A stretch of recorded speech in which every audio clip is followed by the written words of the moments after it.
Na aula de hoje falaremos sobre os fatores edáficos que influenciam, né, na produção aí das fruteiras, e a gente pode falar também que não só na questão das fruteiras, para todas as culturas, né, esses fatores edafoclimáticos são extremamente importantes.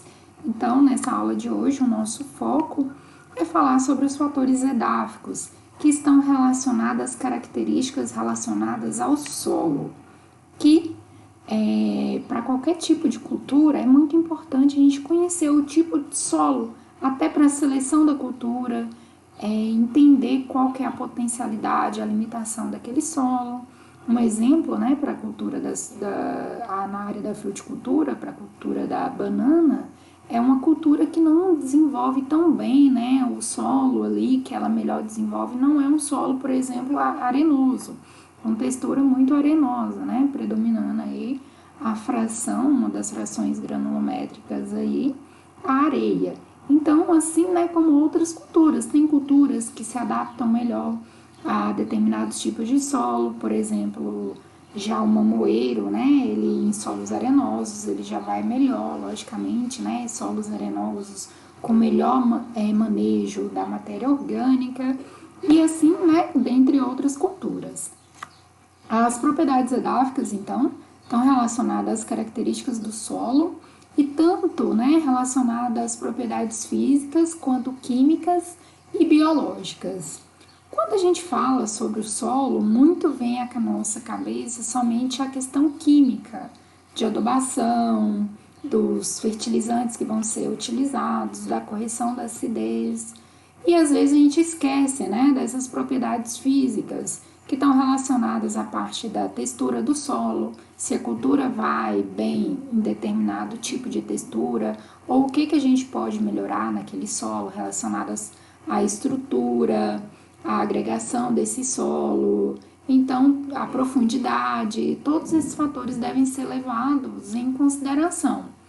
E também as propriedades biológicas, nunca se falou tanto na área agrária, né, das propriedades biológicas, sempre foi focado muito nessas propriedades químicas, depois físicas e outras, e hoje, né, a parte biológica também tem sido aprofundados estudos e mostrando a importância que ela tem para o solo. Então é um tripé, né, que a gente precisa observar, tanto características físicas, químicas, quanto biológicas também, relacionadas aos micro-organismos do solo, que desenvolvem um papel aí fundamental. Falando um pouco, né, relembrando na verdade sobre os solos do Brasil, vocês viram lá na disciplina de gênese do solo, classificação, o predomínio, né, dos solos aí no Brasil, predominam 3 classes principais, que são os latossolos, os argissolos e os neossolos. Então essas 3 classes, elas predominam no Brasil. Tem as outras classes, né, no total aí temos as 13 classes de solo, mas muitas vezes a gente tem mancha desses solos em determinadas propriedades. Então primeiro a gente precisa conhecer qual que é o tipo de solo, qual que é aquela classe de solo que a gente está trabalhando, qual que é a potencialidade desse solo, qual que é a limitação dele, o que eu posso fazer para melhorar essas características do solo e qual que é a aptidão desse solo. Realmente esse solo é o mais recomendado para determinada fruteira, para determinada cultura? É possível a mecanização da mesma forma, né, que nós temos as nossas aptidões para aquilo, né, que eu sou melhor. Por exemplo, né, se eu fosse me tornar uma cantora, eu ia morrer de fome, porque eu não tenho aptidão para cantar, eu não sei cantar, não tenho uma voz boa para cantar, mas eu não nasci com esse dom. Mas eu poderia melhorar isso. Como?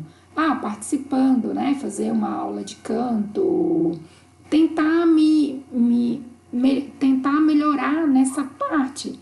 Da mesma forma para o solo, às vezes, né, se aquele solo tem uma determinada limitação, ele não tem exatamente todas as condições ideais, mas se a gente trabalhar, melhorar aquelas características do solo, aí sim eu vou conseguir produzir. E dificilmente, né, hoje no Brasil, a gente vai encontrar um solo com todas as condições ideais. Então, assim, com aquela aptidão, não, ele tem essa característica ideal já para o cultivo.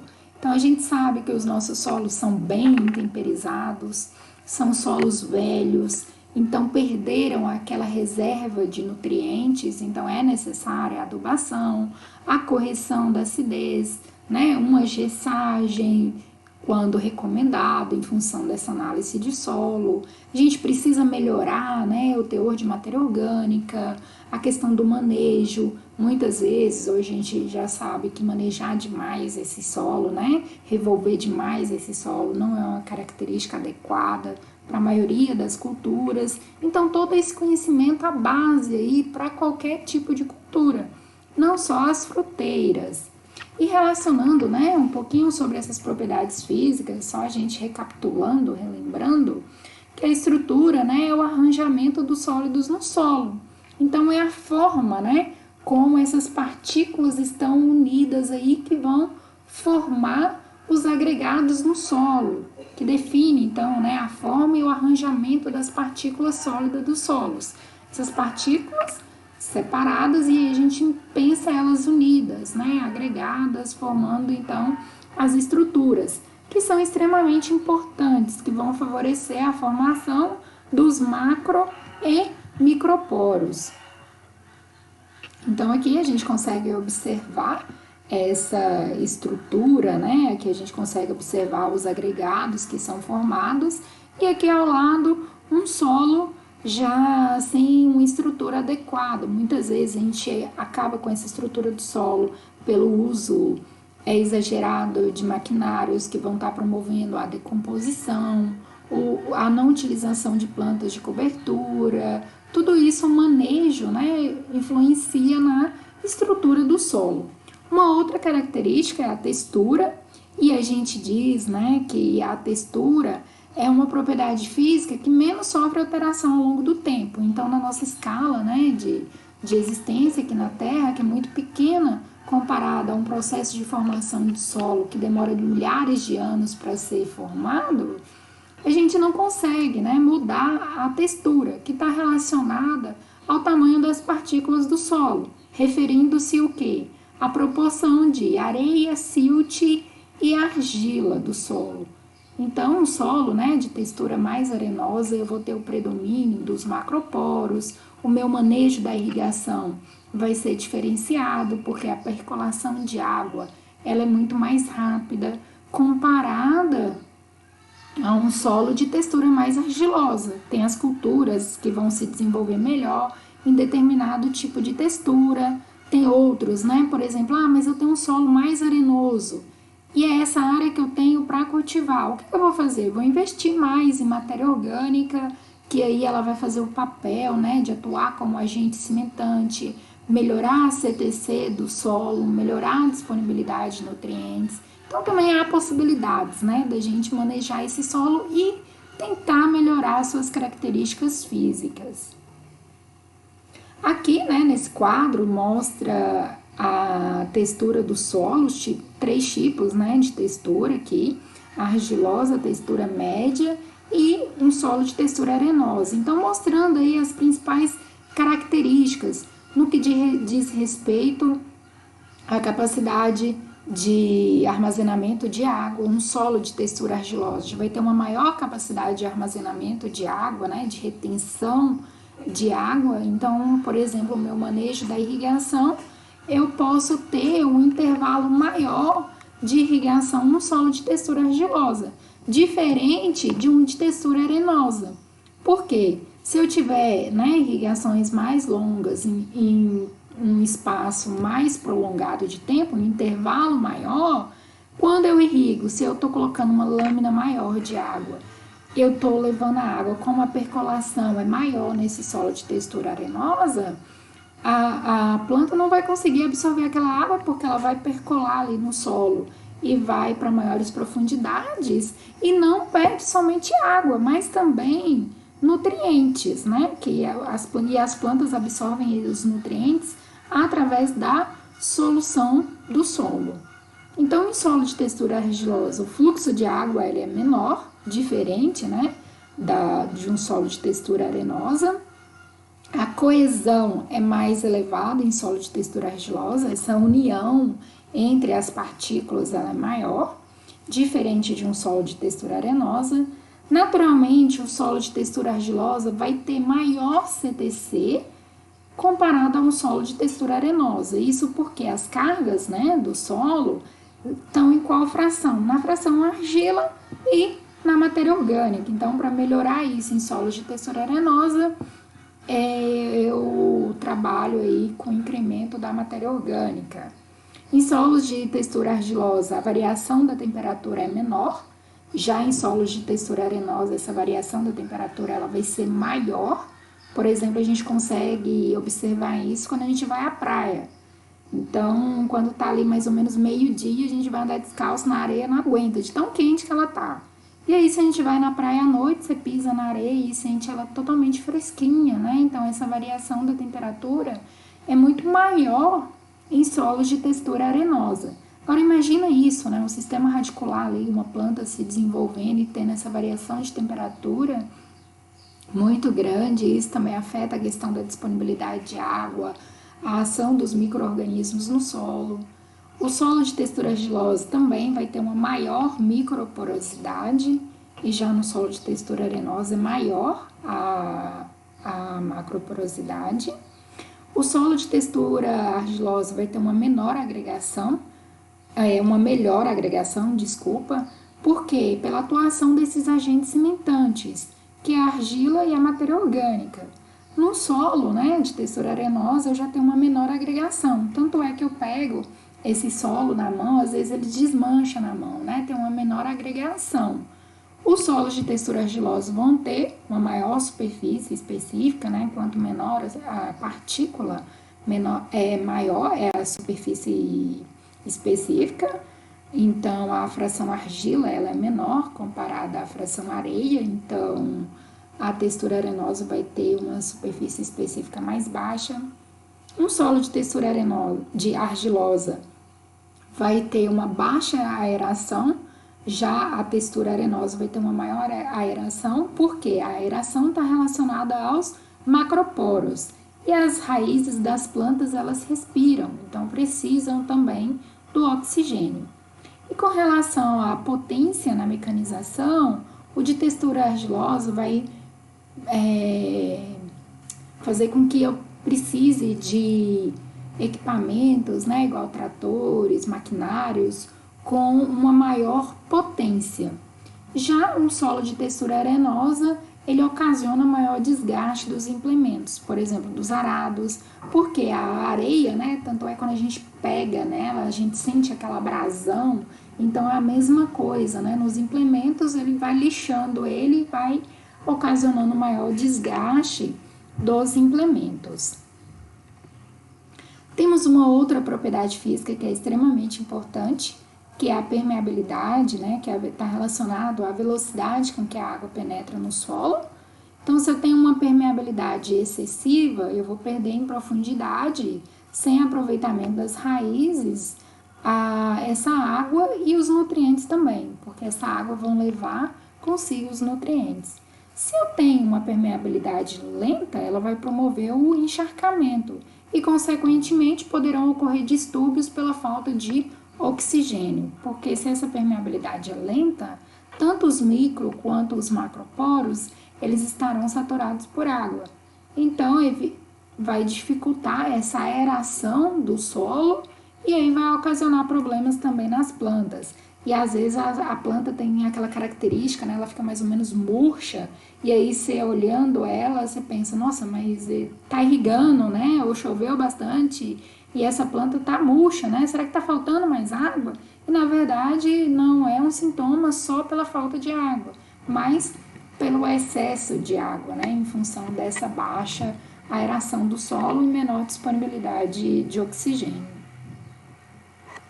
Aqui mostrando, por exemplo, né, o estiolamento de plantas de abacaxi em decorrência do excesso de água no solo. Então vai afetar aí toda a minha produção, a planta ela já fica mais amarelada aí também, como se tivesse uma deficiência nessas áreas aí, né, onde ficam alagados. Então a gente precisa ter muito cuidado tanto no manejo da irrigação, ou em áreas que estão mais embaixadas, com chuvas excessivas. Aí, nesse caso, vai estar promovendo, no caso do abacaxi, né, o excesso de água, essa drenagem lenta do solo e estiolamento das plantas. Aqui também mostrando, né, uma reportagem lá da Flórida que em situações onde atravessa, né, questões climáticas, por exemplo, um furacão, que traz prejuízo também para as culturas, aqui mostrando um exemplo do prejuízo para a citricultura, nessa região, né, onde produz bastante citros, e aí esse acúmulo de águas no solo, né, o alagamento de água no solo, aumenta a incidência de doença de raízes em áreas que foram alagadas, além de favorecer o cancro cítrico, né, e o greening, que é a principal doença lá no estado da Flórida. Aqui no Brasil também a gente vai ver lá, quando estivermos estudando a cultura, a citricultura, que o greening tem uma importância muito grande aí na área da citricultura, dizimando, né, até muitas áreas de produção agrícola. Uma outra propriedade física é a profundidade, de tal forma, né, que essa profundidade ela seja suficiente para as raízes não encontrarem obstáculos ao desenvolvimento normal. Por exemplo, no Brasil, um solo, né, que é bastante comum, uma classe de solo que é bastante comum, são os neossolos. Que aí, se eu tenho os neossolos igual os neossolos litólicos, onde vão ter o contato lítico, são solos muito rasos. Se eu vou plantar uma fruteira que tem um sistema radicular muito profundo nessa área, não vai ser bom, porque eu vou ter um sistema radicular extremamente superficial, então em condições de veranico a planta vai sofrer muito com o estresse hídrico, em áreas que ventam muito, né? Eu não vou ter um sistema radicular tão desenvolvido e essa planta vai estar mais suscetível ao tombamento. A absorção de nutrientes também vai ser comprometida, já que o sistema radicular ele está explorando uma profundidade menor do que aquela ideal. Então, assim, as raízes elas vão distribuir no solo de acordo com a profundidade, teor de água e nutrientes. Então, eu preciso, né, também fazer esse manejo muito adequado, por mais que eu tenha um solo mais profundo, mas favorecer com que a planta desenvolva mais também o seu sistema radicular, fique mais profundo. Então, isso é estimulado, né, através ali daquele período que ela vai sentir um pouquinho de estresse hídrico, né, não tanto, chegando logicamente a um ponto de murcha permanente, mas para favorecer com que ela desenvolva mais e consiga explorar aquele solo em maior profundidade. Então, aqui mostrando, né, no slide, os períodos intensos de seca, espécies cultivadas em terrenos profundos sofrem menos que as mesmas espécies exploradas em solos mais superficiais, em função, né, desse sistema radicular estar mais superficial. Aqui mostra, né, a cultura da bananeira aí abandonada em algumas áreas de cultivo em função da falta de irrigação, e aí teve um período sem chuva, então as plantas elas não conseguem encerrar o seu desenvolvimento, acabando afetando a produção aí, muitas vezes comprometendo toda a produção. Aí o produtor muitas vezes abandona essas áreas porque não compensa. E a gente vai ver lá na cultura, que é uma cultura bastante exigente, né? A irrigação, a maioria das culturas precisam, na verdade, dessa disponibilidade da água, mas a bananeira é bastante sensível, exigindo aí, né, uma boa disponibilidade hídrica ao longo do seu desenvolvimento. Temos aí essa imagem que eu gosto bastante, da classe aí de 5 solos bastante comuns no Brasil. Aqui estão os 3 mais comuns. E a gente conhecendo, né, esses solos, é muito mais fácil a gente saber manejar. Porque a gente conhece sua potencialidade, conhece a sua limitação. Igual nesse solo aqui, né? Esse solo aqui trata-se de um gley solo. Esse solo para fruticultura, né, não é um solo muito recomendado em função dessa tendência de alagamento que pode ocorrer. Geralmente esses solos são mais utilizados para o cultivo de arroz, em algumas áreas são destinadas até à preservação, tem essa limitação em função de poder ocorrer o alagamento, né? Aqui a gente já tem um solo bastante profundo, que favorece o bom desenvolvimento do sistema radicular. No entanto, já é um solo bem temperizado, então ele precisa de correção, precisa de adubação, muitas vezes precisa também de gessagem, né, em função dos teores de alumínio que vão afetar o desenvolvimento radicular. Já esse solo aqui, a gente precisa ter cuidado, né, em função da sua profundidade, então não é toda cultura que é recomendada para esse tipo de solo. Geralmente ele está em áreas onde tem uma alta declividade, então dificulta a mecanização. Já esse solo aqui é um solo que tem uma limitação em função de ser um solo extremamente suscetível à erosão, porque nessa parte superficial dele ele é mais arenoso e aqui mais argiloso, tem uma transição de argila aqui. Então eu preciso ter cuidado com o meu manejo de irrigação também, mas é um solo que eu consigo manejar aí com a maioria das culturas. E aqui nesse solo, se eu tenho culturas com um sistema radicular mais profundo, ele vai estar mais presente aqui no horizonte B. E aqui eu já tenho um outro solo, né, com teores de argila mais elevados, que vão ter uma alta serosidade, né, aquele brilho, e essa disponibilidade de argila vai ser mais ou menos igual ao longo do seu perfil. Então, de quem é, né, que só vendo pelas imagens a gente consegue saber de qual solo, né, quais são as classes de solo que nós estamos nos referindo. Então, esse primeiro trata-se de um latossolo, esse segundo é um neossolo, esse de baixo é um gleissolo, o próximo é um nitossolo e esse aqui por último é um argissolo. Então aí, né, são algumas classes, temos 13 classes no total. Mas só para a gente lembrar e recapitular algumas características dessas classes que são tão importantes aí para nossa atuação profissional. Temos também as propriedades químicas do solo. Então, tem a reação do solo que está relacionada, né, aos termos de pH, se esse solo tem problemas de acidez ou alcalinidade.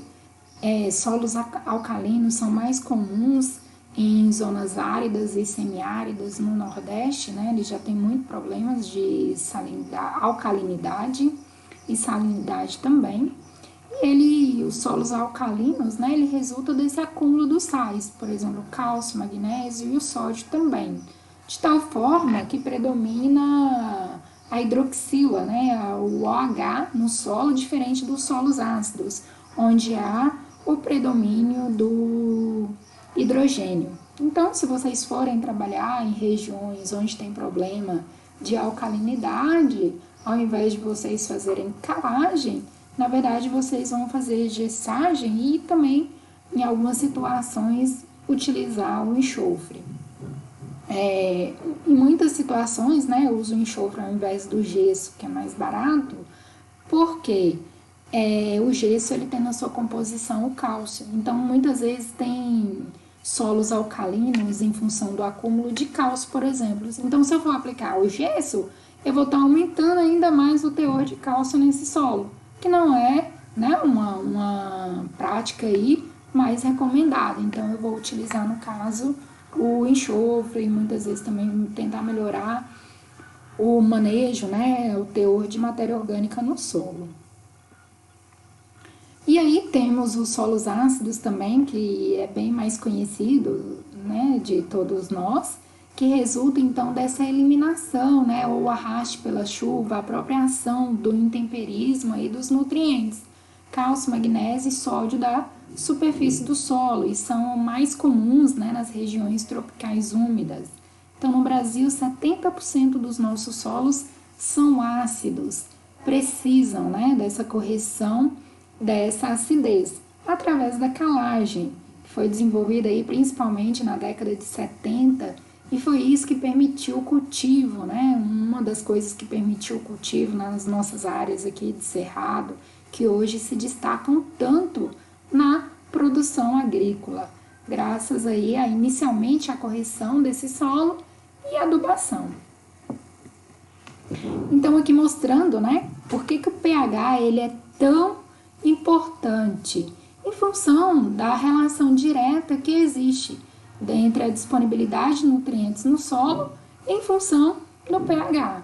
Então, quando a gente tem um pH mais ácido, o que acontece, né? Esse solo ele está disponibilizando mais micronutrientes que são requeridos em menores quantidades pela planta, comparado aqui, né, aos macronutrientes que são essenciais, né, os macro quanto os micros, todos os dois são nutrientes aí, elementos essenciais para o desenvolvimento das plantas.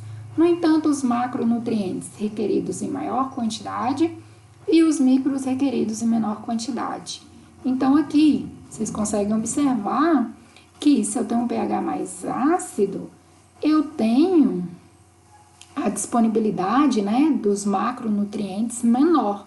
Então, esse pH aqui em torno, né, de 5,5 a 6,5 é onde eu consigo disponibilizar maior quantidade de macronutrientes, menor quantidade de micronutrientes e consigo também o quê? Indisponibilizar o alumínio. O alumínio ele é tóxico para o desenvolvimento do sistema radicular. Então, se eu tenho uma condição onde o pH ainda é ácido, além de eu estar diminuindo a disponibilidade dos nutrientes, eu posso até adubar, disponibilizar os nutrientes, né, fazer adubações, mas se o pH não está ideal, a planta não vai conseguir absorver. E ainda nessa condição ácida, muitas vezes a acidez está relacionada a alta quantidade de alumínio. Por quê? Em pH ácido, o alumínio ele está solúvel. Então, as plantas acabam absorvendo e é tóxico para o desenvolvimento das plantas. Em pH maior, não significa que o alumínio ele some, mas ele fica numa forma complexada de tal forma que as plantas não conseguem absorvê-lo. Então, isso é muito importante, né? Esse gráfico aí, vocês já devem ter observado ele várias vezes ao longo das disciplinas e é extremamente importante tê-lo na cabeça, né? Entender essa relação aí do pH com a disponibilidade de nutrientes. Temos aqui também, né, relacionado às propriedades químicas, os elementos minerais e um destaque, né, para os macros e os micronutrientes. Temos também alguns elementos benéficos, que é um exemplo do silício, que vem ganhado aí bastante destaque nos últimos anos. Então, nós temos aí, né, entre os macros e os micronutrientes, o nitrogênio, fósforo, potássio, cálcio, magnésio, enxofre, zinco, cobre, ferro, manganês, molibdênio e o boro, né? O boro está antes do molibdênio. E aí a gente sabe, né, algumas culturas, por exemplo, algumas fruteiras vão ser mais exigentes em potássio, outras mais em nitrogênio. O excesso de uma vai promover, né, às vezes um crescimento, um desenvolvimento vegetativo, e aí para outras vai afetar a produção. Quais que são os nutrientes requeridos em maior quantidade, em menor quantidade, e a gente tentar equilibrar. Todos lembram lá da lei do mínimo, né? Vocês viram lá em fertilidade, mostrando que muitas vezes eu posso ter todos os nutrientes disponíveis ali numa quantidade ideal, mas se tem um que não está sendo disponibilizado, ele vai ser um nutriente limitante, né? Onde aquele barril ali vai vazar, então vai limitar toda a minha produção. E temos aqui alguns exemplos, a gente vai ver mais esses exemplos quando estivermos estudando mais especificamente cada cultura. Então, por exemplo, o excesso de cálcio ele pode afetar a absorção de boro ou do fósforo, ou provocar, por exemplo, a clorose pela ausência de ferro, zinco e manganês. Já na cultura da bananeira, né, a alta dose de potássio pode causar um desequilíbrio fisiológico, ocasionando aí, né, o azul da bananeira. Já o fósforo, ele é muito prejudicial ao abacaxi e já é mais indiferente para a bananeira. Então, isso vai depender de cada cultura. Então, por exemplo, o abacaxi, né, o abacaxi para o desenvolvimento dele, o cloro não é muito bom. Então, eu não recomendo se utilizar tanto o cloreto de potássio, em função da presença desse cloro que vai ter na sua composição. Então, o ideal é utilizar, né, outras fontes aí de potássio. É mais um exemplo. Temos aqui também alguns termos aqui só para recapitular. Então, por exemplo, né, qual que é a característica do seu solo? Eu tenho um solo eutrófico. O que significa isso? São solos mais férteis, né? Tem uma saturação de bases maior do que 50%. E tem lá, né? Da mesma forma que tem um solo eutrófico, tem um solo distrófico, que é um solo que tem uma saturação de bases menor que 50%. Tem também os solos álicos. O que significa isso? O solo álico, né? Ele tem uma alta saturação por alumínio, uma saturação maior que 30%. Então, significa dizer que no complexo de troca, eu tenho ali, né, mais de 30% ocupado pelo alumínio. E aqui nessa imagem a gente consegue observar muito bem um solo onde tem o excesso de alumínio, o sistema radicular dele aqui é bem afetado, né? Na imagem a gente consegue observar um pouco o volume desse sistema radicular, predominando aqui mais superficialmente. Na parte superficial aqui a gente consegue ver que a planta não teve um bom desenvolvimento da sua biomassa, diferente dessa condição aqui de um solo eutrófico, né? Um solo fértil, uma saturação de base maior que 50%. Então essa planta conseguiu desenvolver mais o seu sistema radicular, absorver mais água, absorver mais nutrientes, consequentemente teve um maior desenvolvimento. Então, esses fatores edáficos são extremamente importantes, não só para a fruticultura, mas como para todas as culturas. E eu conhecer o solo é muito importante. Por quê? É a base, né, de qualquer cultivo. É de onde as nossas plantas se alimentam e conseguem, então, desenvolver. Um outro fator que é extremamente importante é a amostragem de solo. É extremamente importante. Então, assim, eu fazer essa análise de solo, então na parte da fruticultura, são culturas, né, geralmente perenes, então ao final de cada ciclo ali, eu fazer uma amostragem de uma época produtiva, ou se são, né, de culturas anuais, ao final de cada cultivo eu fazer uma análise de solo e repor aquilo que a minha cultura precisa. Muitas vezes a gente vai na tora, né, entre aspas. Esse ano eu fiz calagem, não vai dar tempo, eu perdi a época, ou meu vizinho aplicou 3 toneladas de calcário, eu vou aplicar também, né? Porque a gente acredita que aquela área tem as mesmas características, e não é. Às vezes até um solo da mesma classe, né? Os dois são latossolos, mas o manejo é diferente, mudou a minha disponibilidade de nutrientes, as plantas que estavam ali explorando aquela área, o que elas mais absorveram. Então, a amostragem do solo ela é essencial que seja feita para a gente realmente disponibilizar aquilo que a planta precisa e não pecar, né, por excessos também. Eu vou então fazer uma adubação bem completa, bem à vontade, para que não falte nada. A gente sabe que adubação, né, fertilizantes são caros, então não dá para a gente ficar desperdiçando aí, ou então investindo naquele momento que não é mais adequado. Então, quem trabalha aí já na área, né, tem essa vivência prática, entende muito bem isso. E uma outra característica muito importante é a amostragem do solo. A amostragem precisa ser representativa, representar aquilo que a área realmente tem. Então, eu preciso fazer uma amostragem na área, andar em zigue-zague, dividir em glebas homogêneas, porque se eu errei aqui na amostragem, o meu resultado também vai ser errado, porque ele não vai refletir aquilo que meu solo realmente tem. Então, os erros acontecem principalmente na parte da amostragem, não vai ser na análise química, porque geralmente os laboratórios que a gente envia as nossas amostras são laboratórios que têm todo um controle de qualidade, que anualmente eles passam por esse controle. Então, dificilmente vai acontecer o erro. E aí depois a gente passa para a interpretação dos dados, que aí a atuação de vocês, né, como engenheiro agrônomos, e a recomendação técnica em função daquilo que a cultura precisa. E cada cultura vai ter a sua exigência em função aí dos trabalhos que são exigidos, que são realizados, boletins de cada cultura, né? Sempre procurar trabalhar, fazer recomendação técnica com os boletins mais atualizados. Já falamos sobre a quinta aproximação que tem, né, esse boletim, mas ele já está um pouco mais ultrapassado, que é lá de 1999.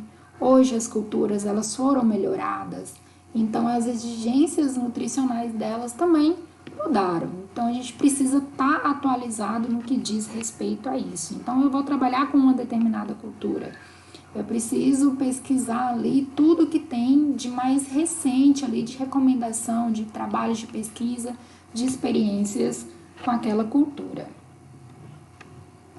E aqui mostrando, né, essa relação aí do manejo do solo, que é tão importante. Então, se tem culturas onde eu utilizo o espaçamento entre linhas maior, eu posso trabalhar com a cobertura do solo, plantas de cobertura, que eu vou estar melhorando o desenvolvimento dessas plantas, vou estar favorecendo maior retenção de umidade do solo, favorecendo a ação dos micro-organismos, melhorando a biomassa dessa área, e vou estar reduzindo também problemas de erosão, porque esse solo ele não vai estar exposto. Então, sempre que possível, né, a cobertura do solo ela é muito importante. Depois a gente vai abordar um pouquinho mais sobre isso também ao longo das culturas que serão exploradas. Bem, pessoal, hoje era esse o objetivo da nossa aula, falar sobre os fatores edáficos, a influência desses fatores edáficos no desenvolvimento das plantas. Na próxima aula falaremos sobre a influência dos fatores climáticos. Desejo a vocês um ótimo estudo. Estou à disposição aí para qualquer dúvida que vocês tiverem. Um grande abraço. Olá, pessoal, tudo bem? Na última aula, falamos sobre os fatores edáficos que influenciam na fruticultura, nas culturas, de modo geral. Hoje falaremos sobre a influência dos fatores climáticos. Dentre os fatores climáticos, podemos destacar a luz, temperatura, umidade relativa, chuva e vento. De todos esses fatores relacionados ao ambiente, que é os fatores relacionados a solo, umidade, luz e temperatura, o homem ele pode modificar o solo e a umidade. O solo nós vimos com essa influência do manejo do solo, adubação, correção, calagem, que é feita. A umidade através da adoção de técnicas como a irrigação. E já a luz e temperatura é mais difícil, principalmente em ambientes abertos. E sim, em ambientes fechados, como estufa, a gente já consegue modificar. Mas em áreas maiores, extensas em ambiente aberto, o homem consegue modificar aí o solo e a umidade. E aí, através da irrigação ou a drenagem, em algumas áreas onde são necessários fazer a drenagem. Começando falando sobre a luz, ela está relacionada à intensidade, qualidade e duração, que vão influenciar aí na fotossíntese e o fotoperíodo, o período de luz durante o dia. E a intensidade relaciona-se a brilho ou a quantidade de luz que a planta recebe. Então, em áreas restritas, ela pode ser aumentada pela iluminação artificial, aí geralmente em áreas de cultivo menor, por exemplo, em estufas, e a quantidade de luz também varia de região para região. E o aumento da luz é um aumento da atividade fotossintética da planta, que é essencial, que vai melhorar o seu vigor, o tamanho e a qualidade do fruto. Então é essencial que as plantas ela tenham esse período adequado de luz. E aí temos plantas que a gente fala, que vocês viram lá na fisiologia, plantas de dia longo, plantas de dia curto, qual que é esse período de fotoperíodo de luz que a planta precisa aí para ter o seu melhor desenvolvimento, consequentemente, o maior tamanho e qualidade do fruto. E há espécies, que só frutificam dentro de um certo número de horas de luz diária, que é o que a gente acabou de falar, a relação do fotoperíodo. Então, vai afetar, né, a duração de luz, vai afetar as plantas e os frutos, que podem ser adaptadas para dias longos ou dias curtos. E aí temos alguns exemplos de fruteiras de dia curto, que elas vão florescer no verão, que é o exemplo de abacaxi, açaí, citros. Já temos fruteiras de dia longo, que precisam o quê? De um período de luz maior, que vão florescer no inverno. Um exemplo, né, kiwi, maracujá. E temos também fruteiras indiferentes, neutras, independe se são dias longos ou dias curtos, como a bananeira, caju, caqui, carambola, cereja, coqueiro, manga e o pêssego.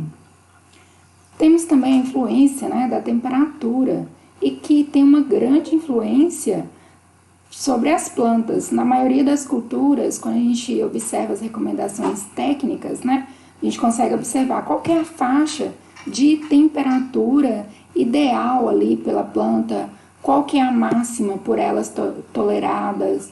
Aí a gente tem um exemplo, né, da maçã, que ela já paralisa suas atividades biológicas com 35 graus. E aí tem temperaturas mínimas também, que a partir daquilo a planta também paralisa suas atividades biológicas. Então, ela vai ter uma influência, né, a temperatura nos processos biológicos como dormência, florescimento, fecundação, frutificação, maturação e qualidade dos frutos. Lembrando que para a maioria das espécies, altas ou baixas temperaturas são limitantes. Então, geralmente a gente tem ali uma faixa ideal de temperatura, uma temperatura média que irá favorecer o melhor desenvolvimento das plantas. E relacionado à temperatura, as espécies de clima temperado, elas exigem baixa temperatura durante o inverno, que é o período que as plantas perdem as folhas e entram em repouso fisiológico, né? Aquelas plantas que a gente até costuma dizer que são plantas caducifólias, que caem as folhas, e aí ela entra nesse período de repouso, que é essencial para que o vegetal se reorganize e armazene as substâncias para o próximo período vegetativo. Então, aí as espécies de clima temperado também, elas exigem, né, se adaptam bem a condições de menores temperaturas. Já espécies de clima tropical, a baixa temperatura já significa a queima das folhas e até a morte das células, e elas não se aclimatam a baixas temperaturas. Essas plantas de clima tropical, elas necessitam de um período seco ou de temperatura amena durante o ano, para também reorganizar a sua atividade biológica, para iniciar de novo o período de florescimento e posteriormente frutificação. E relacionado à temperatura, a gente também observa a questão dessas diferenças, né, de temperaturas máximas e mínimas, a influência que vai ter aí no desenvolvimento vegetal. Então, a gente sempre ficar atento à questão de temperatura ideal aí para o desenvolvimento das plantas. E no Brasil, a gente consegue cultivar aí plantas tanto de clima tropical quanto temperado pela extensão do nosso país. Então, nós temos regiões onde a temperatura é mais amena, outras onde a temperatura é maior. E também já com o melhoramento genético, nós conseguimos cultivar espécies aí que antes só cultivavam num período, né? Que em áreas onde a temperatura era menor, hoje a gente já consegue cultivar em diferentes regiões. Fruteiras aí que eram consideradas de clima frio, a gente consegue produzir aí em diversas regiões. Por exemplo, o morango, hoje produz muita uva também no Nordeste, são alguns exemplos. Maçã. Aqui mostrando o efeito da geada em bananeira, causando então a queima. Então é um processo muito comum que acontece, né, as geadas, e aí ela provoca a queima das folhas, afetando todo o desenvolvimento vegetal. Um outro efeito climático que deve ser observado é a umidade relativa, que relaciona-se, né, o teor de vapor de água na atmosfera e exerce importante ação na produção de frutos e na sua qualidade. Então, se eu tenho um ambiente seco, favorece a proliferação de ácaros, de cochonilhas, e durante o florescimento e frutificação, pode dificultar a germinação do grão de pólen pela dessecação do pistilo, que aí é o órgão, né, da planta onde fica o estigma, estilete e ovário, né, a parte reprodutiva. E temperaturas elevadas associadas a ventos constantes e baixa umidade relativa, então aí nós já estamos associando diferentes fatores climáticos, ocorre a dessecação dos tecidos pela transpiração excessiva, impedindo o desenvolvimento vegetal. Por quê? A planta, né, com essa transpiração excessiva, tende também a fechar cada vez mais seus estômatos. E aí vai influenciar em todo o processo também fotossintético, impedindo esse desenvolvimento vegetal. Em períodos quentes, após seca prolongada, vai ocorrer queda de grande quantidade de frutos em formação. Então, isso pode estar associado a baixa umidade relativa e transpiração elevada, devido a esse equilíbrio que ocorre entre a absorção e a perda de água. E após o período chuvoso e com alta umidade relativa, também pode ocorrer a queda dos frutos. Isso normalmente acontece quando a fixação se dá em ambiente seco. É muito comum a gente observar em algumas espécies, igual em citros mesmo, ocorre, né, muito comum ocorrer isso em função dessas condições. A chuva, né, é outro fator climático extremamente importante, porque a água é o principal constituinte dos tecidos, é responsável pela absorção dos sais minerais, importante na elaboração dos carboidratos. A gente sempre costuma dizer, a planta ela absorve água pela solução do solo e, na verdade, absorve os nutrientes, né, pela solução do solo. Então, mesmo se eu tenho um adubo, o fertilizante ali, aquele nutriente que está disponível, se eu não tenho água, a planta também não consegue absorver. Se ela não vai absorver, ela não vai ter um bom desenvolvimento, uma boa produção. Quando a gente relaciona, né, a quantidade de distribuição de água, a quantidade de água armazenada no solo varia de acordo com o tipo de terreno. Foi o que nós vimos na última aula. Topografia também, profundidade e a temperatura. Porque a temperatura vai influenciar na evaporação e aí também na transpiração pelas plantas. Juntando os dois, processo de evapotranspiração que vocês viram na disciplina de irrigação. E a exigência também da planta está relacionada à idade e à espécie. Igual muitas culturas, dependendo, né, da idade dela, da espécie, até do período de desenvolvimento vegetativo, essa necessidade de água varia de acordo com o desenvolvimento da cultura.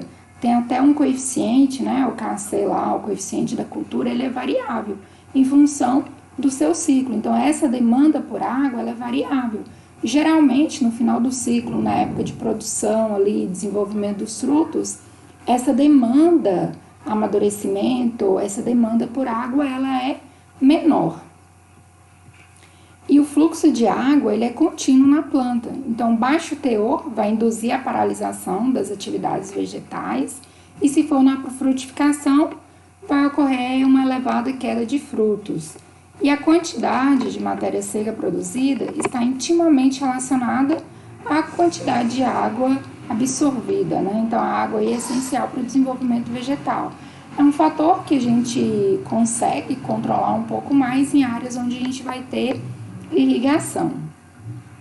E a intensidade da transpiração está relacionada com o teor de umidade do solo, estágio da planta, umidade relativa, temperatura e a intensidade luminosa, que foi aquilo que nós falamos. E a precipitação, ela vai apresentar, né, representa a transferência de água da atmosfera pelo solo, e já a evapotranspiração vai ser o retorno da água do solo para a atmosfera. Na verdade, né, evapotranspiração é o retorno da água do solo e das plantas para a atmosfera. Por quê? Evapo está relacionado à evaporação do solo mais a transpiração das plantas. Então, fechando esse termo aí da evapotranspiração. E o teor de umidade do solo vai depender, né, do equilíbrio entre a precipitação, a evaporação e a transpiração. Por isso que no manejo da irrigação a gente leva em consideração a ET0. Porque se de repente ocorreu uma precipitação, não foi o suficiente, vai ter uma complementação com a irrigação ou somente através da irrigação. E muitas espécies de frutíferas necessitam de repouso após longo período de atividade vegetativa e frutífera. Assim, condições de baixa temperatura e baixo teor de água são necessárias à melhor produtividade, mas até certo limite. Isso a gente pensando num novo ciclo de produção. Então, se a gente sempre tiver, né, com uma temperatura ali mais elevada, favorecendo esse desenvolvimento vegetal, uma disponibilidade de água mais elevada, a planta não vai entrar nesse repouso. Então, ela precisa, né, para garantir aí os próximos ciclos de produção. Lógico que isso tem um certo limite, igual se não tem uma umidade mínima ali para a planta estar desenvolvendo. Ela entra na condição aí do ponto de murcha permanente e vai acabar morrendo, né? Então, isso tem um certo limite. Não é provocar um estresse tão grande. Quando nós estivermos estudando as culturas específicas, abordaremos de forma mais profunda isso. Temos a influência do vento também, que vai favorecer a transpiração das plantas por remover o ar úmido próximo à copa. E o vento de velocidade média, ele vai reduzir a temperatura da folha, a transpiração, favorece também a polinização e frutificação. Porque o pólen, né, das plantas, eles vão estar sendo disseminados e aí resultando numa melhor frutificação. Quando já temos vento intenso, já causa a perda de umidade do solo e da planta e atua sobre o meio, favorecendo a dispersão de organismos patogênicos, sementes e pólen. Mas nesse caso são sempre prejudiciais. E já os ventos frios e intensos, oriundos do sul, podem ocasionar a geada e também a queima das folhas, que é em função dessa geada, né? Então vai queimar as folhas e a gente conhece como geada negra.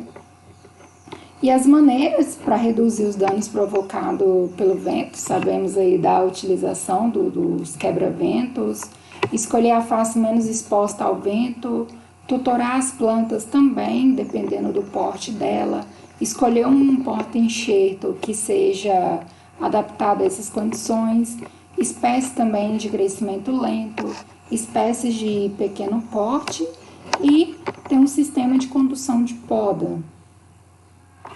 Agora nós podemos observar a classificação das plantas frutíferas quanto ao clima.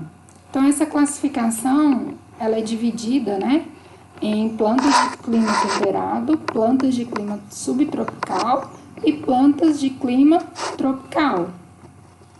As plantas de clima temperado, elas têm o hábito caducifólio, que é a queda das folhas no período do inverno para esse repouso vegetativo.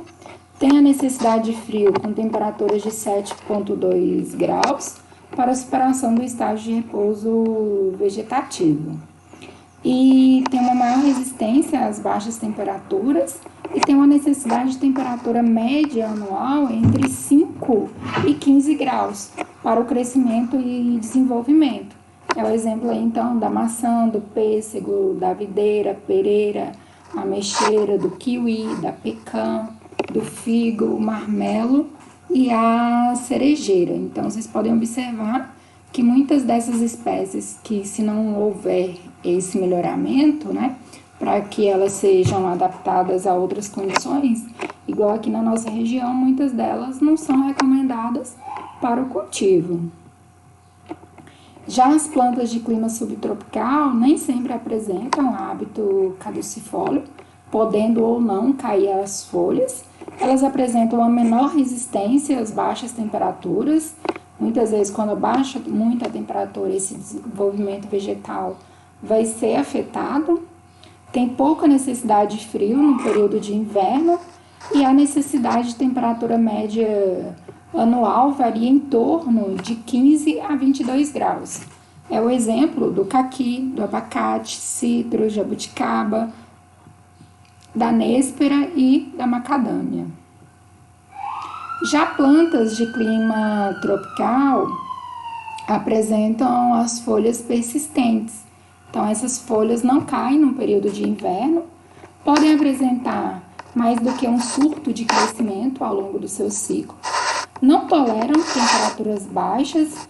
Muitas vezes essas baixas temperaturas vão ocasionar aí os problemas de geadas e a necessidade de temperatura média anual varia entre 22 e 30 graus.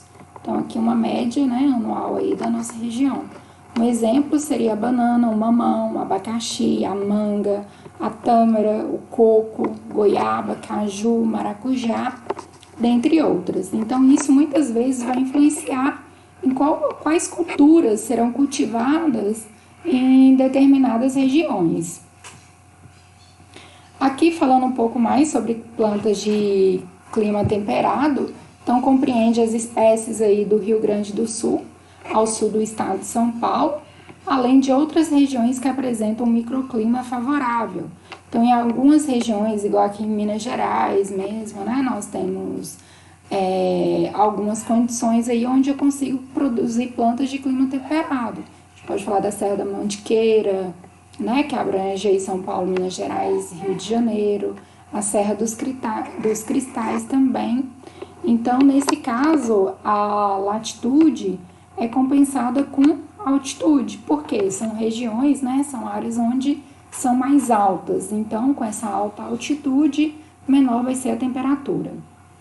Temos também plantas de subtropical e tropical, que já vão compreender do centro do estado de São Paulo até o Amazonas, exceto em regiões montanhosas também, devido, né, a essa alta altitude, onde a queda de temperatura oferece um microclima favorável às culturas temperadas.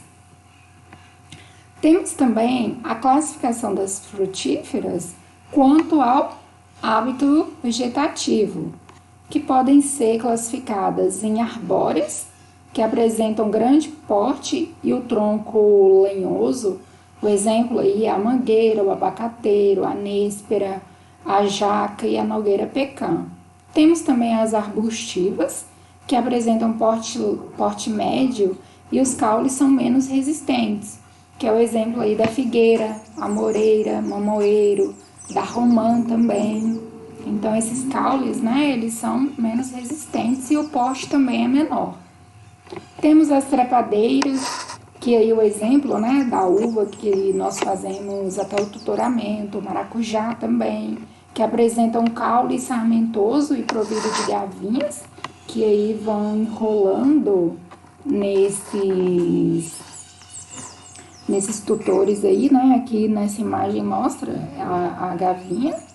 Temos também as herbáceas, que vão apresentar o porte baixo ou poderão ser rasteiras ou com pseudocaules, como é o caso da bananeira. Temos também o exemplo aí do morango e do abacaxizeiro.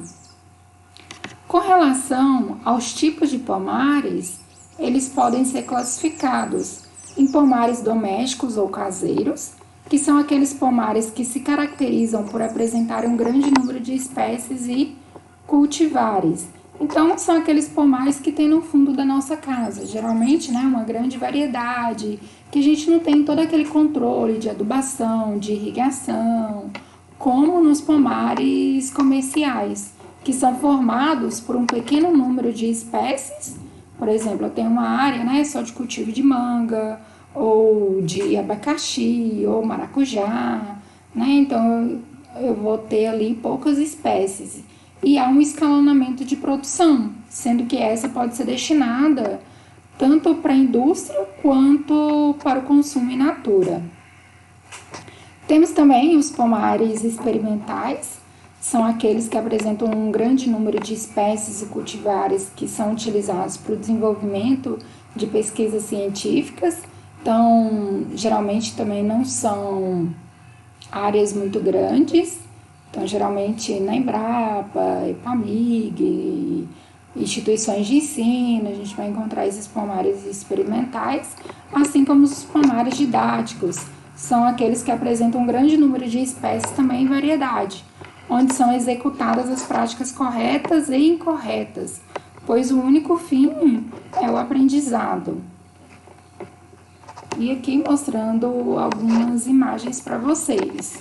Então, mostrando também, né, muitas vezes a importância aí do estágio para os estudantes, porque dificilmente nas universidades nós teremos, né, esses pomares comerciais. Então, para vocês, né, conhecerem essa forma de manejo também é muito importante. Muitas vezes a gente tem uma limitação, então aí é uma opção que é muito importante no aprendizado de vocês. E as visitas técnicas, né, que são extremamente importantes também nessas áreas comerciais. Bem, pessoal, esse é o tema da nossa aula de hoje. Espero que tenham gostado e um ótimo estudo para vocês. Um grande abraço!